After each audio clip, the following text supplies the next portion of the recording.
Bonsoir à tous et bienvenue dans ce point de l'actualité. Le ministre de la Promotion de la bonne gouvernance, du renforcement des capacités et de la lutte contre la corruption continue ses visites sur le terrain. Epiphane Zoro s'est rendu au Centre national de transformation, de traitement des informations financières. Il s'imprègne du fonctionnement et des conditions de travail des agents. Le reportage de Astou Touré. Le ministre Epiphane Zoro Balo poursuit sa visite de prise de contact au sein des structures sous tutelle.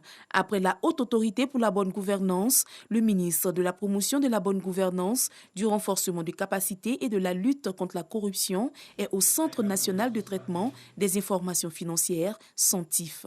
Objectif, s'imprégner du fonctionnement de cette structure et des conditions de travail. C'est pour nous un devoir de regarder, de faire l'état des lieux du dispositif que l'État de Côte d'Ivoire a mis en place en vue de renforcer la lutte contre la corruption et toutes les infractions assimilées pour que la question de la transparence dans les transactions financières, la question de la supervision de toutes les opérations financières qui pourraient être suspectes soit respectée pour que donc la vision du président qui est de lutter contre la corruption et les infractions assimilées soit véritablement une réalité. La corruption est une infraction sous-jacente au blanchiment des capitaux.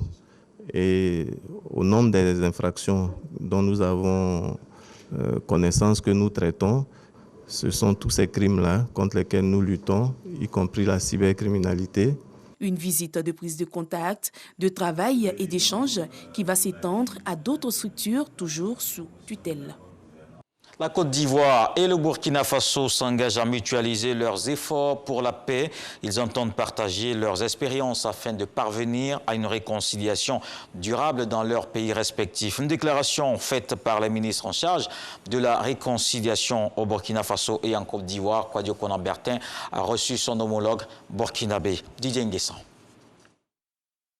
Porteur d'un message du chef de l'État burkinabé à l'endroit de son homologue ivoirien, le ministre en charge de la réconciliation au Burkina Faso a trouvé opportun cette escale au cabinet du ministre Kouadio Konan Bertin.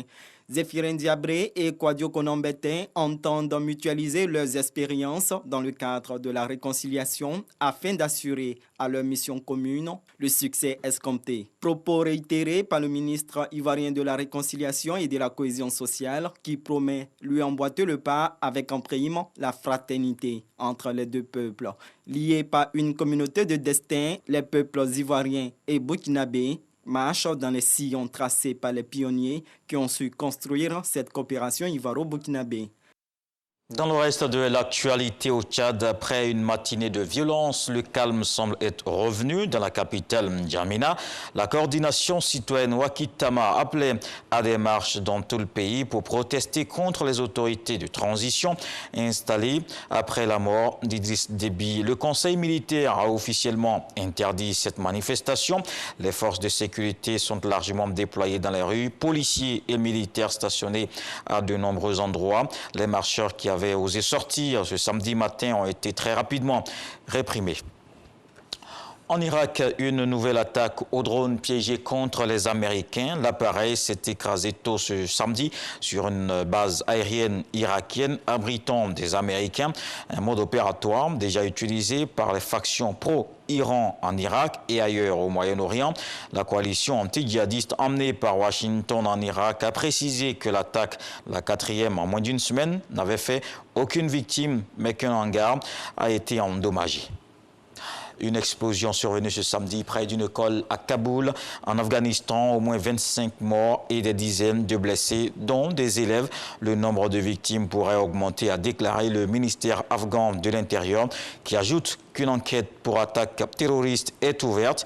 Il s'agit d'un quartier à l'ouest de la capitale peuplé majoritairement par des chiites Hazara, souvent pris pour cible par des militants islamistes sunnites.